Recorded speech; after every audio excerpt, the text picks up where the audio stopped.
नमस्कार दोस्तों, स्वागत है आपका हमारे YouTube चैनल पर। आज का हमारा विषय है पर्सनल फाइनेंस, यानी व्यक्तिगत वित्त प्रबंधन और पैसे बचाने के तरीके। यह एक ऐसा विषय है जो हर व्यक्ति के जीवन में अहम भूमिका निभाता है, चाहे वो कोई भी उम्र या पेशे से हो।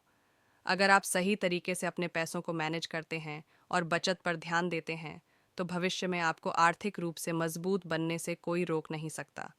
अब बात करते हैं कि पैसे बचाने के लिए आपको क्या-क्या चीज़ों पर ध्यान देना चाहिए। सबसे पहले, आपकी मानसिकता बहुत महत्वपूर्ण होती है। पैसे बचाने का सीधा मतलब यह नहीं है कि आप हर चीज़ में कटौती करें और जीवन का आनंद लेना बंद कर दें। असल में, ये एक बैलेंस बनाने की कला है, जहां आप अपनी ज़रूरतों और इच्छाओं के बीच सही संतुलन बिठा सकें। पैसे को बचाने का सबसे पहला कदम है समझना कि आपके लिए ज़रूरी क्या है और लग्जरी क्या है।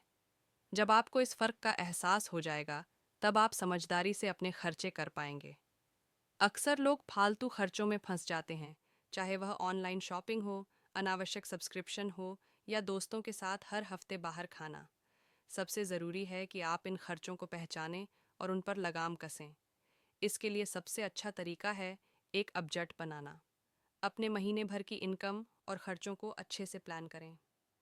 हर छोटी से छोटी चीज़ को लिखें, फिर चाहे वह आपकी कॉफ़ी की आदत हो या कोई मूवी टिकट। बचत के लिए सबसे कारगर तरीका है कि जब भी आप तनख्वाह या इनकम प्राप्त करें, सबसे पहले कुछ प्रतिशत पैसा अलग रख लें, फिर बाकी से अपने खर्चों का प्रबंधन करें। यह एक प्रकार की मानसिकता है जो आपको लंबे समय में फ़ायदा पहुंचाएगी। आप इस अलग रखे हुए पैसों को अपने इमरजेंसी फंड या लक्ष्यों के लिए इस्तेमाल कर सकते हैं। अब बात आती है इमरजेंसी फंडन की। यह वो फंड है जो आपको किसी अनिश्चित स्थिति, जैसे कि बीमारी, नौकरी छूटना या कोई अन्य आकस्मिक खर्चों के समय बचाएगा। हर किसी को एक ऐसा फंड ज़रूर बनाना चाहिए जो कम से कम 6 महीने के खर्चों को कवर कर सके। इससे आप भविष्य की अनिश्चितताओं से निपटने के लिए तैयार रहेंगे। अब चलते हैं इन्वेस्टमेंट, यानी निवेश की ओर। सिर्फ पैसे बचाना ही काफ़ी नहीं होता, आपको उसे सही जगह पर निवेश भी करना चाहिए। जो पैसा आप बचाते हैं, उसे सही निवेश विकल्पों में लगाएं ताकि वह पैसा आपके लिए काम करे, जैसे कि mutual funds, stocks, PPF, NPS आदि। निवेश करते समय एक बात का हमेशा ध्यान रखें कि आप जितना निवेश कर रहे हैं, उस पर आपको रिस्क कितना लेना है। रिस्क और रिटर्न के बीच सही बैलेंस बनाना ज़रूरी है। निवेश के साथ साथ बीमा यानी इंश्योरेंस भी एक ज़रूरी हिस्सा है पर्सनल फाइनेंस का।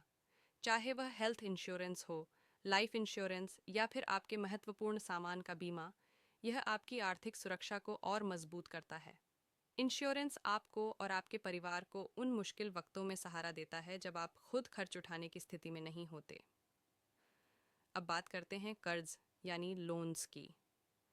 लोन्स का सही तरीके से इस्तेमाल आपको फाइनेंशियल लिवरेज दे सकता है, लेकिन यह ध्यान रखना ज़रूरी है कि अनावश्यक कर्ज में फंसना खतरनाक हो सकता है। अगर आप किसी लोन का प्लान कर रहे हैं, तो पहले उसकी शर्तों को अच्छे से समझें, उसका ब्याज दर और रीपेमेंट प्लान को ध्यान में रखें। हमेशा अपने क्रेडिट स्कोर को सही बनाए रखने की कोशिश करें, क्योंकि यह आपके लोन अप्रूवल और ब्याज दर को प्रभावित करता है। और अंत में एक बेहद अहम बात, फाइनेंशियल डिसिप्लिन यानी आर्थिक अनुशासन। बिना अनुशासन के चाहे आप कितनी भी इनकम कमा लें, उसे सही तरीके से मैनेज नहीं कर पाएंगे।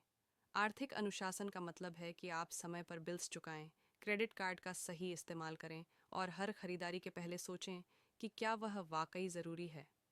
दोस्तों, आर्थिक आज़ादी का असली मतलब यह नहीं है कि आपके पास बहुत सारा पैसा हो, बल्कि यह है कि आप अपने पैसे को सही तरीके से संभाल सकें, ताकि आप भविष्य की किसी भी चुनौती का सामना कर सकें। आशा करता हूँ कि आज का वीडियो आपको फ़ायदेमंद लगा होगा। अगर आपको यह जानकारी पसंद आई हो, तो चैनल को सब्सक्राइब करना ना भूलें और इसे अपने दोस्तों के साथ शेयर करें।